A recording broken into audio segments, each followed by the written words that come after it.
झूलेलाल दोस्तों, मां निखिल रमण राजपाल तव्हां सभिनी नाज़रीन जो दिल जे गहराइयुनि सां असांजे हिन प्रोग्राम में स्वागत थो करियां पियो, जंहिंजो नालो आहे द अनसंग हीरोज़। जी हाँ दोस्तों, ही प्रोग्राम तव्हांजे अॻियां पहुची रहियो आहे महाराष्ट्र राज्य सिंधी साहित्य अकेडमी ऐं सिंधु सखा संगम जे गॾियल सहकार सां। दोस्तों अचो त ॾिसूं था पिया असांजे हिन प्रोग्राम द अनसंग हीरोज़ जो हिकिड़ो नंढड़ो प्रोमो। 15 ऑगस्ट 1947 भारत जी आज़ादी आङुरियुनि ते ॻणण जेतिरनि अॻवाननि बाबति असांखे डिटेल में ॿुधायो वियो आहे, पढ़ायो वियो आहे, पर शायदि केतिराई भारत माता जा सपूत जिन खिलंदे खिलंदे देश जी रक्षा करण लाइ पंहिंजी जान ॾिनी, उन्हनि खे असांजो इतिहास ॾियणु ॻिही वियो।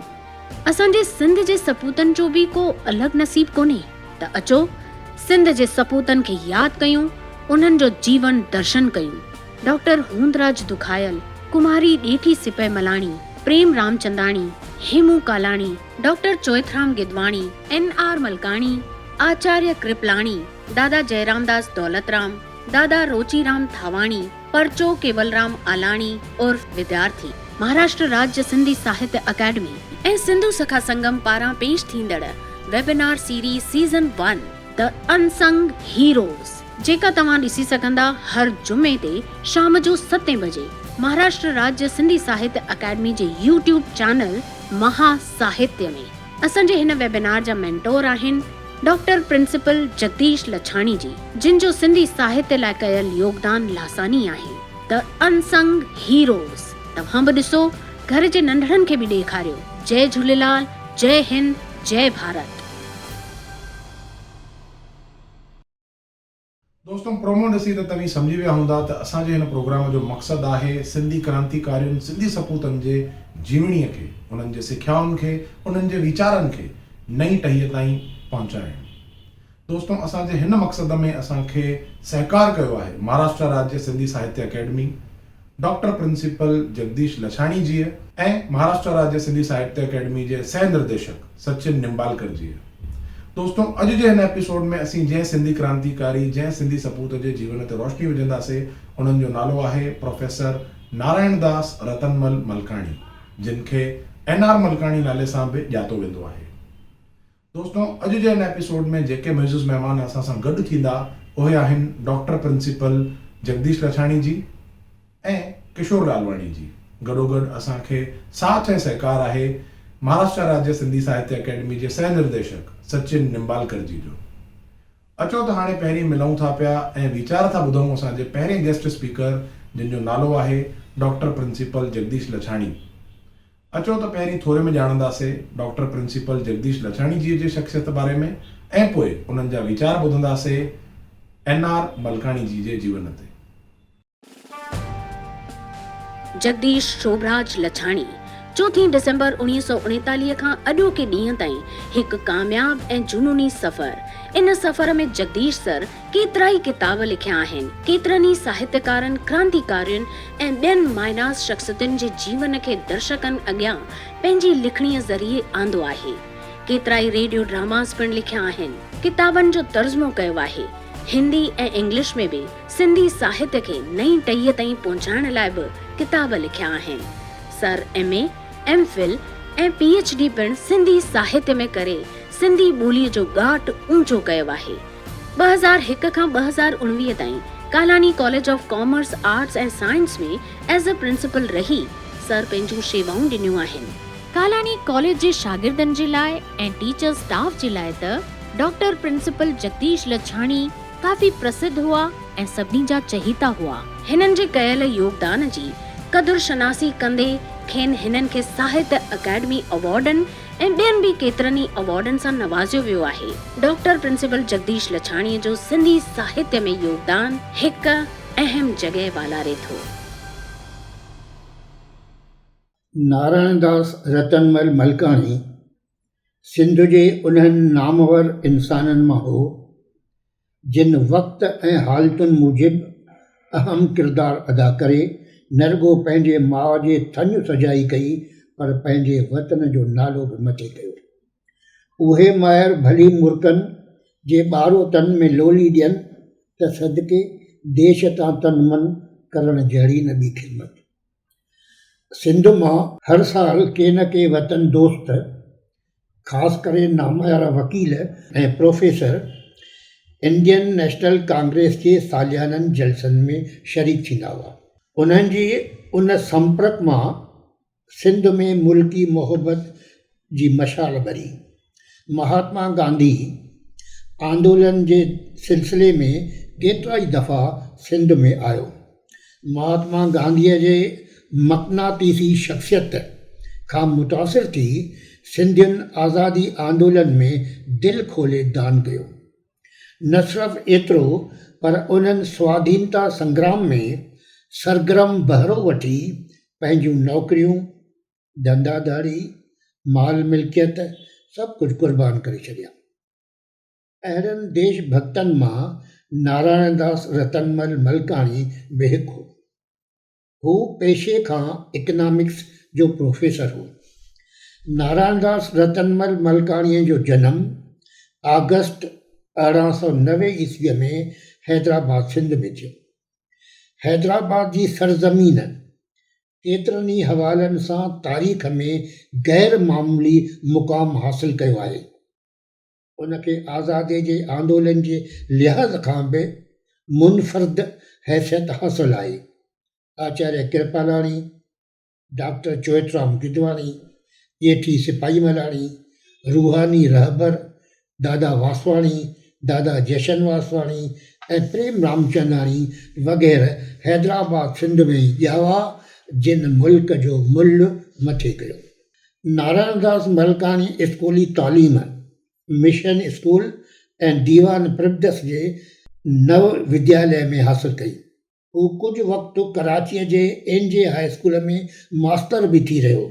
सन 1914 ईस्वीअ में हू मुज़फ़रपुर बिहार में कॉलेज में इकनॉमिक्स पढ़णु हलियो वियो। हिन जी सोच निराली हुई। हिन जे पढ़णु करणु बि पंहिंजे नुयत वारो हो। हिन जो ज़ाहिर ज़हूर हिकिड़ो हो त बातिन उन खां बि गहरो ऐं विशाल हो। हिन जे लिकल गुणनि ऐं गोहरनि खे न सिर्फ़ु महात्मा गांधीअ सुञातो पर पंडित जवाहरलाल नेहरू बि हिन सां गुड बुक्स में हो। प्रोफेसर नारायण दास मलकाणीअ खे ॿिन्ही जी सोहबत, कुर्ब ऐं पंहिंजाइप नसीब थी। उन्हनि जे संग, सोहबत ऐं मुहबत मां हिन काफ़ी फैज़ हासिल कयो। नारायण दास मलकाणीअ जो उन्हनि सां सिक ऐं खलूस जो रिश्तो पछाड़ीअ ताईं क़ाइमु रहियो। सन 1916-17 जी वार्ता आहे। महात्मा गांधी बिहार जे चंपारण ज़िले जे ग़रीब ऐं मिसकीन कुड़मियुनि जे मथां गोरे ज़मीनदारनि जे थींदड़ ज़ुल्मनि जो जाइज़ो वठण लाइ बिहार आयो हो। प्रोफेसर नारायण दास मलकाणी उन्हनि ॾींहंनि में बिहार जे मुज़फ़रपुर जे ग्रेयर भूमिंदर ब्रह्मन कॉलेज में इकनॉमिक्स पढ़ाईंदो हो ऐं हॉस्टल में फैमिलीअ सां गॾु रहंदो हो। आचार्य कृपालाणी उन साॻे कॉलेज में सन 1913 खां तारीख़ जो प्रोफेसर मुक़ररु थियल हो, पर पोइ सन 1917 ईस्वीअ में गांधीअ सां गॾु कमु करण लाइ कॉलेज जी नौकरी छॾे ॾिनी। नारायण दास मलकाणी कृपालाणी कॉलेज में 3 साल गॾु हुआ। खाइणु पीअणु घुमणु फिरणु ॿिन्ही जो गॾु हलंदो हो। फेबरवरी 1917 प्रोफेसर नारायण दास मलकाणी पंहिंजी आत्मकथा निराली ज़िंदगीअ में लिखे थो।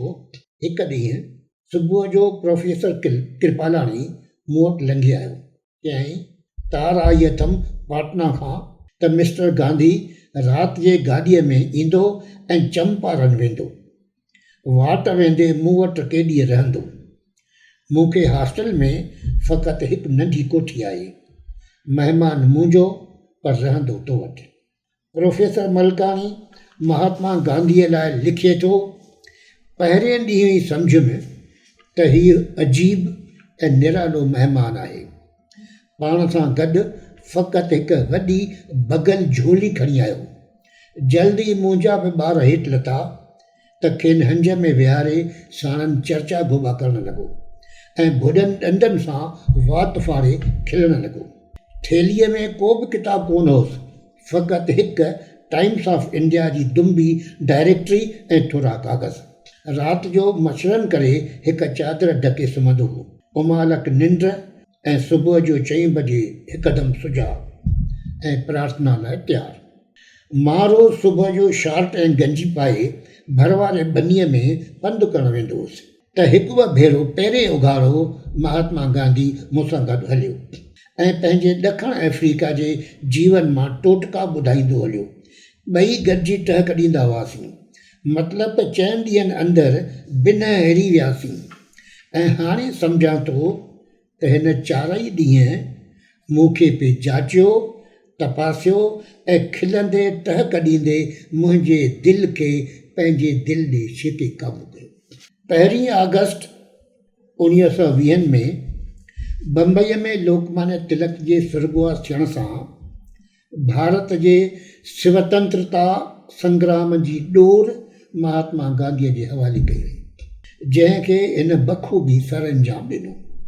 हिन खे सुठनि जोड़जकी कार्यकर्ताउनि जी ज़रूरत हुई। 1920 में प्रोफेसर नारायण मलकाणी गांधीअ जो सॾु ओनाए सरकारी नौकरी छॾे इंडियन नेशनल कांग्रेस पार्टीअ जो मेंबर बणियो ऐं गांधीअ सां गॾु आज़ादी आंदोलन में शामिलु थियो। हिन गांधीअ सां केतिरियूं यात्राऊं बि कयूं। हिन सिंध में जोड़जकी कार्य शुरू कयो ऐं अलाह बख़्श खे इंडियन नेशनल कांग्रेस ॾांहुं मोड़ियो।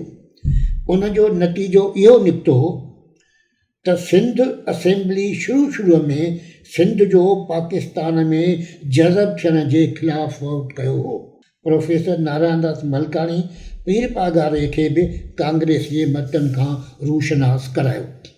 महात्मा गांधीअ ॾिठो त लूण जो कानून बिल्कुलु बेइंसाफ़ीअ ते ॿधलु आहे। लूणु ग़रीब में ग़रीब जनता वापरे थी। लूण ते ढल विझण सां सरकार ॼण ग़रीबनि सां नाहक कयो आहे। अॻु ग़रीब ॻोठाणा समुंड जे किनारे तां पाणी आणे उन मां लूणु पाण ठाहींदा हुआ। महात्मा गांधीअ साबरमती आश्रम खे अलविदा करे लूण जे कानून खे टोड़ण लाइ 12 मार्च 1930 ईस्वीअ ते 79 साथियुनि सां गॾु डांडी मार्च कई। 16 अप्रैल ते महात्मा गांधी समुंड में टुॿी हई ऐं हथनि में आलो लूणु खणी किनारे ते वापसि आयो। हिन खे धारसाना लूण जे डिपो ते वञी लूण जे कानून जी भञकड़ी करणी हुई, पर उन खां अॻु ई हिन खे गिरफ़्तार कयो वियो।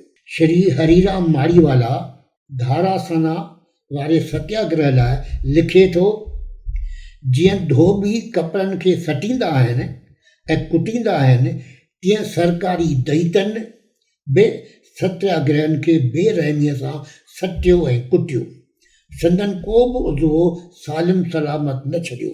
जेके फटिया ऐं ज़ख़्मिया या बेहोश थी विया तन खे टाचनियूं ऐं कंडा टुंबियाऊं ऐं मथनि घोड़ा दौड़ायाऊं।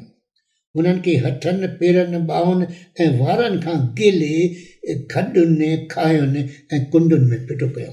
जॾहिं सिंध में उन जो पराॾो पहुतो त कांग्रेसियुनि में चुरपुर अची वई। कराची लाशत सत्याग्रह जो मर्कज़ बणियो। 6 अप्रैल खां 13 अप्रैल ताईं क़ौमी हफ़्तो मल्हायो वियो। प्रोफेसर नारायण मलकाणी, डॉक्टर चोइथराम गिदवाणी, विष्णु शर्मा ऐं ॿियनि केतिरनि सिंधियुनि सत्याग्रह में पहरो वरितो। नेटी चेटीअ जे पाणीअ मां बेक़ाइदे लूणु ठाहे उन नमक कानून खे टोड़ियो। ब्रिटिश हुकूमत उन्हनि खे छॾे छो थी। मथनि ज़ुल्म ऐं पकड़ पछाण शुरू थी वई। उन्हनि ते केस हलिया, सज़ाऊं मिलियूं, जेलनि में उनखे उमाणियो वियो। नारायण दास मलकाणीअ खे बि गिरफ़्तार करे कालकोठीअ में सज़ा लाइ मोकिलियो वियो। 1921 में असहकार आंदोलन में महात्मा गांधीअ जेका रिथा तयारु कई उन में खादीअ जे प्रचार ते ख़ासि ज़ोर हो। महात्मा गांधी ऐलान कयो त जेकॾहिं देश मुंहिंजो प्रोग्राम अपनायो, उन ते हलिया त 12 महीननि अंदरि स्वराज मिली वेंदो। क़ौमी स्कूलनि में चरखो कतणु ॼण लाज़मी विषय बणिजी वियो। शागिर्द पंहिंजे ई कटियल सुट मां खाधी उणंदा हुआ ऐं प्रोफेसर नारायण दास मलकाणी जी ज़ाल सुट बि कटींदी हुई ऐं ॾींहं बि ॻणींदी हुई त कॾहिं तो असांखे स्वराज मिले। फेबरवरी 1921 में महात्मा गांधी सिंध जे दौरे ते आयो। उन सॼे सफ़र ते ॿियनि सां गॾु प्रोफेसर नारायण दास मलकाणी बि साणनि गॾु हो। इन इहे सफ़र में आचार्य कृपालाणी, जौहर मनसुखाणी माना स्वामी गोविंदानंद बि शामिल हुआ। महात्मा गांधीअ मलकाणीअ खां पुछियो सहायता जो कमु कॾहिं ख़तमु थींदो। मलकाणीअ जवाबु ॾिनसि अटकल 5-6 महीना अञा हलंदो। वरी पुछईंसि त पोइ मूं वटि साबरमती आश्रम में ईंदे कि न सिंध में रहंदे। शौक़ी न ईंदुसि, आश्रम में ईंदुसि, पर कमु कहिड़ो। गांधी जी चयसि अछूतपणो ख़तमु करण जो। मां तॾहिं कमु शुरू कंदो आहियां जॾहिं को ख़ासि ऐं ठीकु कमु कंदड़ मिलंदो अथमि। तूं ईंदे त मां कमु शुरू कंदुसि। हाओ ईंदुसि ऐं उहो कमु कंदुसि, मलकाणीअ जो जवाबु हो। प्रोफेसर नारायण दास मलकाणी सिंध प्रांतिक कांग्रेस कमेटीअ जो मेंबर हो ऐं 1946 ईस्वीअ में हाला, टंडे अलियार, मातली तक मां सिंध असेंबलीअ ते कांग्रेस जी टिकट ते चूंडिजी आहे। प्रोफेसर मलकाणीअ जो अक्सर दिल्लीअ अचणु वञणु थींदो हो ऐं हू उते देवदास गांधी माना गांधीजीअ जे नंढे पुट वटि वञी रहंदो हो। अचण सां गांधी जी ऐं ॿियनि वॾनि नेताउनि खे कराचीअ जे फ़सादनि जो रूबरू वञी अहवालु ॾींदो हो।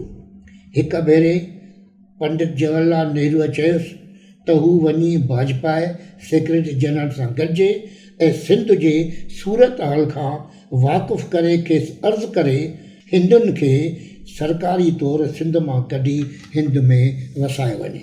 विरहाङे वक़्तु नारायण दास मलकाणी खे भारत सरकार तरफ़ां पाकिस्तान में एडिशनल डिप्टी हाई कमिश्नर मुक़ररु कयो वियो। हिन सिंधी हिंदुनि खे सिंध मां सलामतीअ सां ॿाहिरि कढणु भारत में वरसाइण जो सुठो कार्य कयो। नारायण दास मलकाणी सन 1952 खां 1962 ताईं राज्यसभा जो थाफियल मेंबर रहियो। भारत सरकार सन 1973 ईस्वीअ में खेसि पद्म विभूषण अवार्ड ॾेई सिंधियुनि जो क़दुरु शुनासी कई। नारायण दास मलकाणीअ जो देहांत 1974 ईस्वीअ में भाई प्रताप जे अॼियल शहर गांधीधाम में अधरंग सबबु थियो। दोस्तो, हीअ त नारायण दास मलकाणी जे हयातीअ जो ट्रेलर बि नाहे। मां तव्हांखे अर्ज़ु कंदुसि त हुन जी आत्मकथा निराली ज़िंदगी ज़रूरु पढ़ो ऐं हुन जे अज़मत खां वाक़ुफ़ु थियो। तो दोस्तों, इहो आहे वीचार असांजे हिन सीरीज़ जे mentor doctor principal Jagdish Lachhani जी जा। दोस्तों, सिंधी क्रांतिकारी या सिंधी सपूत जे मन में कॾहिं बि को बि स्वार्थ कोन हूंदो आहे। उन्हनि खे कंहिं बि नाव जी, कंहिं बि मशहूरीअ जी का बि लालच कोन हूंदी आहे। उन्हनि खे सिर्फ़ु ऐं सिर्फ़ु हिकिड़ो ई मक़सदु हूंदो आहे, देश जी आज़ादी, देश जी तरक़ी। असांजो इहो फ़र्ज़ु आहे, न सिर्फ़ु फ़र्ज़ु पर असांजे मथां हिकु कर्ज़ु आहे त असीं अहिड़नि सिंधी सपूतनि ऐं सिंधी क्रांतिकारियुनि जे जीवन जे सिख्याउनि खे, उन्हनि जे वीचारनि खे पंहिंजे जीवन में हंडायूं ऐं गॾोगॾु पंहिंजी ईंदड़ टहीअ ताईं उहे पहुचायूं ऐं उन्हनि खे पिणु अहिड़नि वीचारनि ते, अहिड़ियुनि सिख्याउनि ते अमल करण लाइ हिमथायूं। दोस्तों, अचो त अहिड़नि सिंधी क्रांतिकारियुनि, सिंधी सपूतनि जे जीवन खे यादि कंदे, उन्हनि जे योगदान खे यादि कंदे ॾिसूं था पिया ही हिकु इस्म।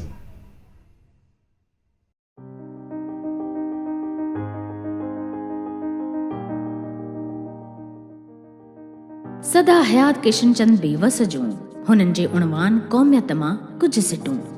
चोट खाई कामयाबी तुंहिंजे कदमनि ते किरे, चोट खाई कामयाबी तुंहिंजे कदमनि ते किरे, सोभ जो रोशन सितारो तुंहिंजे मुहूर ते फेरे।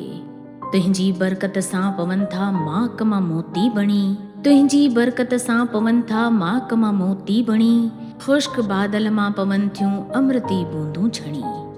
थो मिले आज़ादगीअ सूरज खां तोखां ताज ज़र, थो मिले आज़ादगीअ सूरज खे तोखां ताज ज़र, थो ढके रूपी सरूपा ख़ुश नसीबीअ जो कमर। तुंहिंजे आॾो आदर्श इंसानियत ऊंचो सदा, तुंहिंजे आॾो आदर्श इंसानियत ऊंचो सदा, सभु बराबर तो अॻियां मुफ़लस गनी शाह वगदा। रंग मज़हब हसीत खां तुंहिंजो दामन साफ़ आ, रंग मज़हब हसीत खां तुंहिंजो दामन साफ़ आ, पाक यक तरफ़ी उटल खां साहमी इंसाफ़ आ। दोस्तों हाणे वक़्तु आहे असांजे नेक्स्ट गेस्ट स्पीकर सां मिलण जो, जिन जो नालो आहे श्री किशोर लालवाणी जी। श्री किशोर लालवाणी जी असांखे इहो ॿुधाईंदा त दादा एन.आर. मलकाणी जी जे जीवन में अहिड़ा कहिड़ा वाक़िया हुआ जिन प्रोफेसर एन.आर. मलकाणी जी खे आज़ादीअ जे लड़ाईअ में बहिरो वठण लाइ हिमथायो। अचो त पहिरीं थोरे में ॼाण वठंदासीं असांजे गेस्ट स्पीकर श्री किशोर लालवाणी जी जे बारे में, ऐं पोइ उन्हनि जा वीचार ॿुधंदासीं प्रोफेसर एन.आर. मलकाणी जी जे जीवन बाबति। श्री किशोर लालवाणी जी दादा अटकल 50 सिंधी, हिंदी ऐं मराठी नाटकनि में पंहिंजी कला जो जौहर ॾेखारियो आहे। केतिरनि सिंधी फिल्मुनि में अदाकारी करे किरदारनि खे यादगार बणायो अथऊं। अटकल 15 सिंधी किताब कलम बंदि करे शाये कया अथऊं ऐं केतिराई ॿियनि ॿोलियुनि में शाये कयल किताब सिंधीअ में ट्रांसलेट कया आहिनि। केतिराई नाटक लिखी सिंधी साहित्य खे मालामाल बणायो आहे।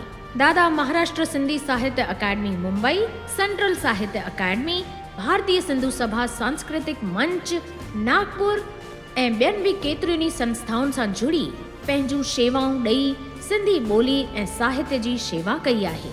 दादा जे लिखियल नाटकनि, किताबनि ऐं शेवा जी क़दुरशिनासी ऐं साराह कंदे खेसि केतिरनि इनामनि ऐं सन्माननि सां नवाज़ियो वियो आहे। दादा जो सिंधी साहित्य लाइ कयल योगदान सिंधी साहित्य जे तवारीख़ में सोनहरी अखरनि सां उकरियल आहे।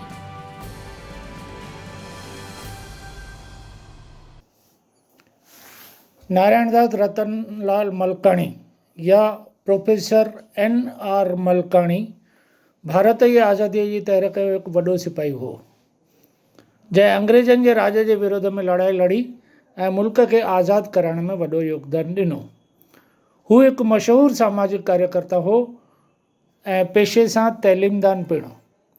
हू केवलराम रतनमल मलकाणी याने के.आर. मलकाणीअ जो सभिनी खां वॾो भाउ हो।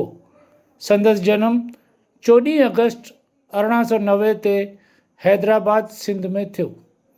संदसि पिता रतनलाल ब्रह्म समाज जो मेंबर हो ऐं हर आर्तवार ते नारायण खे ब्रह्म समाज में पूॼा लाइ वठी वेंदो हो। मैट्रिक जी पढ़ाई पूरी करण बैदि नारायण दिसंबर 1905 में पहिरियों बड़ौदा ऐं पोइ पूना जे फर्गूसन कॉलेज में दाख़िला वरिती। उतां वरी BA करण लाइ DJ सिंध कॉलेज कराचीअ में अची दाख़िला वरितई। सन 1907 में DJ सिंध कॉलेज कराचीअ जे प्रिंसिपल जैक्सन हिकु दफ़ो तक़रीर कंदे चयो त तव्हां हिंदुस्तानी सभु कूड़ा आहियो। इहो ॿुधी सभु शागिर्द प्रिंसिपल सां नाराज़ थी विया हुआ। तिन मां 3 शागिर्दनि जीवतराम भगवानदास कृपलाणीअ सां गॾु जवाहर मनसुखाणी ऐं नारायण रतनलाल मलकाणीअ कॉलेज छॾे बड़ौदे ऐं पूने जे कॉलेजनि में वञी वरी एडमिशन वरितऊं। जीवत, जवाहर ऐं नारायण इहा त्रिमूर्ति कॉलेज में ॾाढी मशहूरु हूंदी हुई। अॻिते हली इहे 3 शागिर्द मुल्क जा वॾा नेता बणिया। आचार्य JB कृपलाणी, स्वामी गोविंदानंद ऐं प्रोफेसर एन.आर. मलकाणी। नारायण 1912 में LLB पास कई। संदसि पिता जी दिलि हुई त हू वकील ठहे, पर नारायण जो तइलीम जे खेत्र में कमु करण जो ॾाढो चाह हूंदो हो। हुन 8 महीना NJ हाई स्कूल कराचीअ में मास्तरी कई।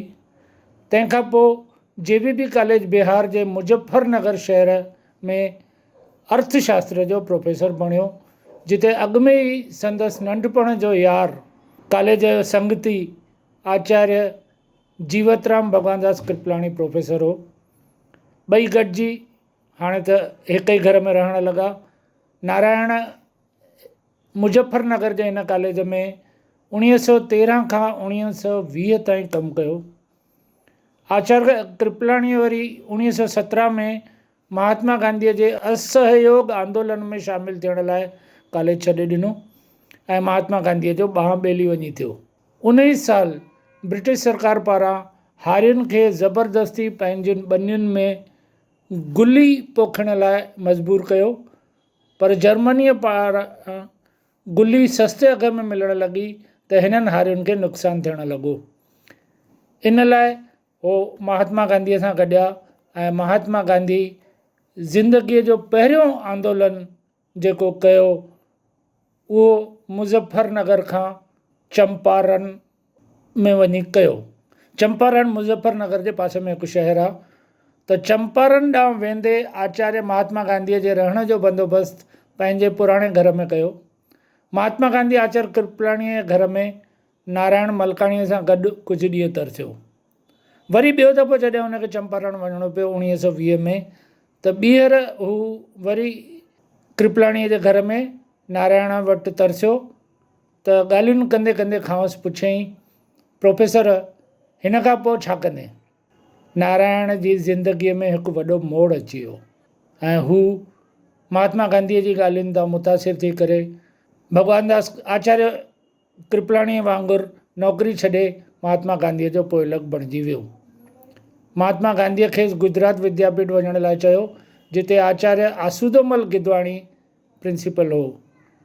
हुन बि खेसि ॾाढी मदद कई ऐं अहिड़ी तरह नारायण आज़ादीअ जे हलचल जो हिकु अहम अॻुवान बणिजी वियो। नारायण मलकाणीअ गुजरात में 7 साल गुज़ारिया ऐं तंहिंखां पोइ वापसि सिंध आयो ऐं 1927 में सिंध नेशनल कॉलेज हैदराबाद में वरी इकनॉमिक्स जो प्रोफेसर बणियो।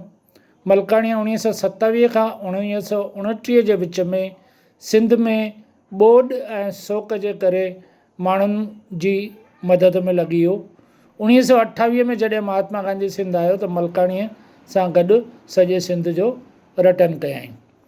असां सिंधियुनि जे लाडले नेता ऐं असांजे पूर्व प्रधानमंत्री लाल कृष्ण आडवाणीअ हिंदीअ में लिखियल पंहिंजी आत्मकथा मेरा देश मेरा जीवन में लिखियो आहे त मां सिंध जे महान नेता प्रोफेसर NR मलकाणीअ जो ज़िक्र करणु चाहींदुसि, जंहिं गांधीजीअ खां मुतासिर थी कॉलेज जी प्रोफेसर जी ॼमियल नौकरी छॾे भारतीय राष्ट्रीय कांग्रेस पार्टीअ जो मेंबर वञी बणियो।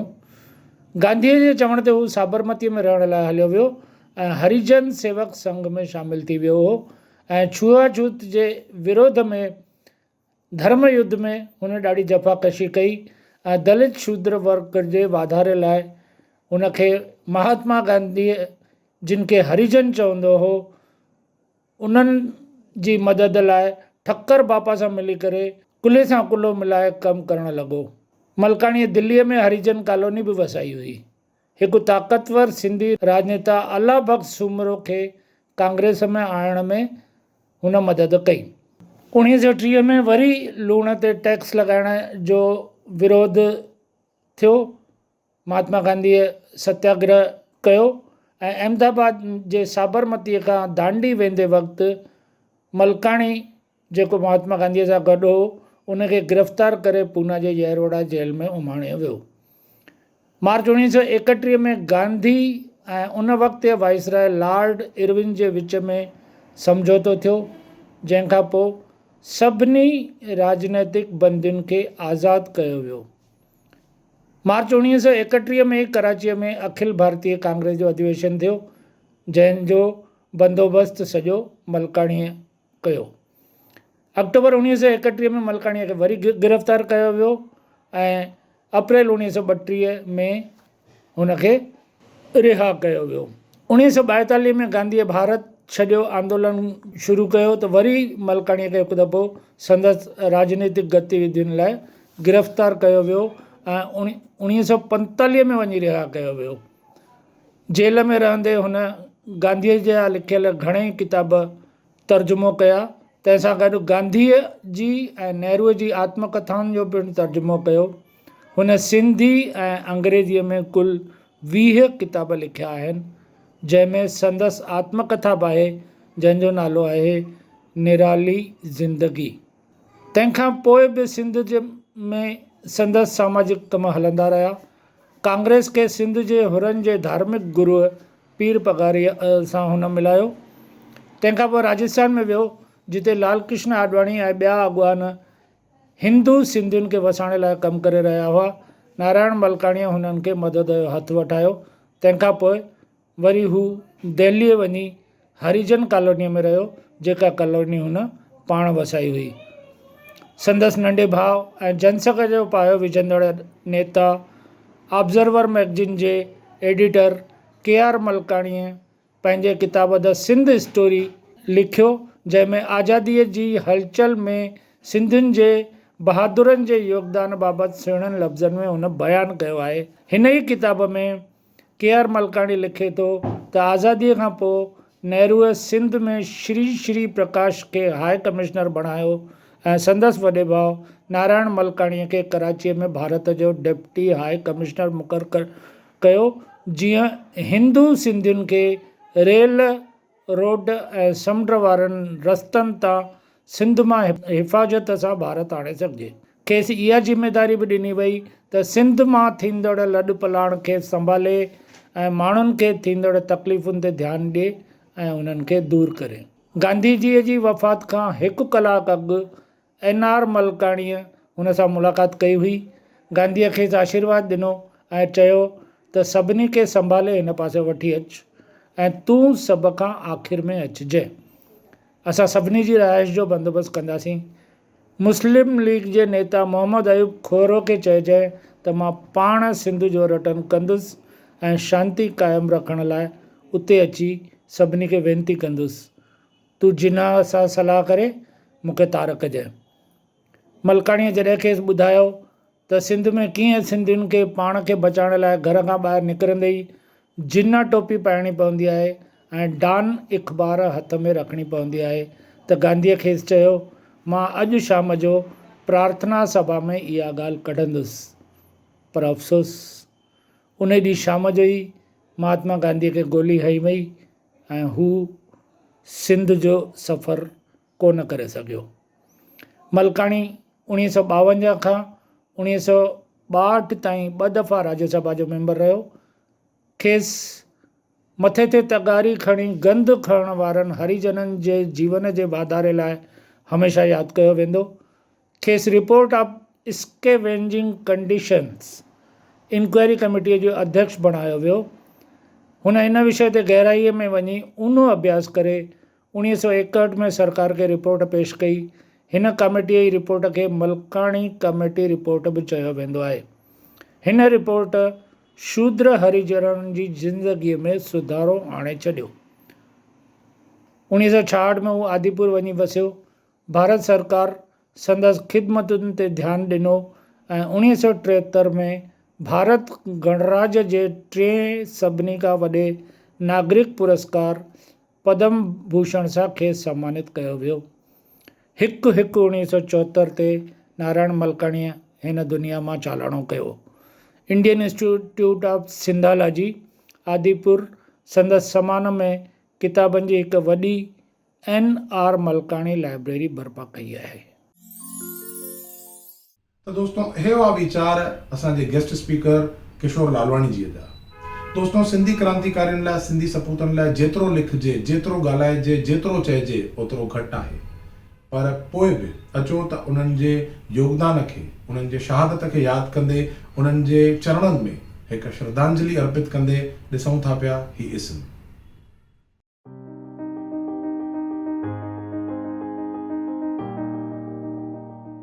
दादा हूंदराज दुखायल जूं कुझु सिटूं।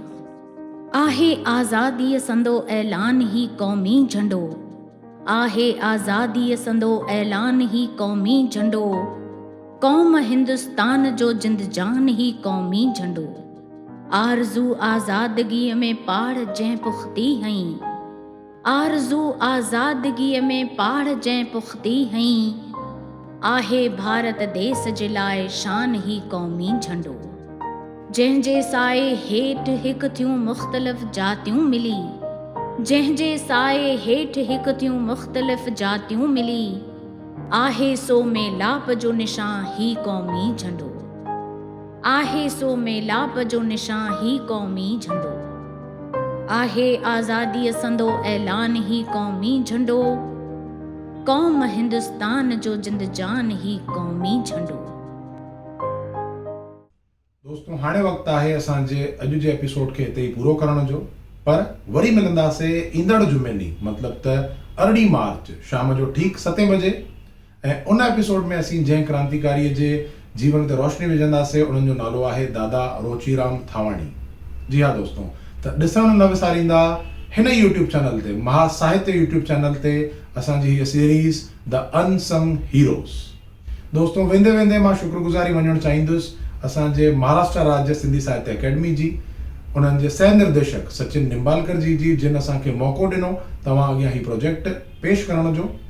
गॾोगॾु मां शुक्रगुज़ार आहियां असांजे मेंटोर डॉक्टर जगदीश लसाणी जी जो, असांजे गेस्ट स्पीकर श्री किशोर लालवाणी जी जो। गॾोगॾु मां शुक्रगुज़ार आहियां असांजी टेक्निकल टीम जो, जिन जे महिनत सां ही प्रोग्राम तव्हांजे अॻियां पेश थी रहियो आहे। ऐं दिलि सां मां शुक्रगुज़ार आहियां तव्हां सभिनी दर्शकनि जो, जिन जे प्यार ऐं सहकार सां असांजो ही प्रोग्राम कामयाबीअ सां हली रहियो आहे। हाणे मां वेंदे वेंदे तव्हां खां इजाज़त चाहींदुसि। जय झूलेलाल।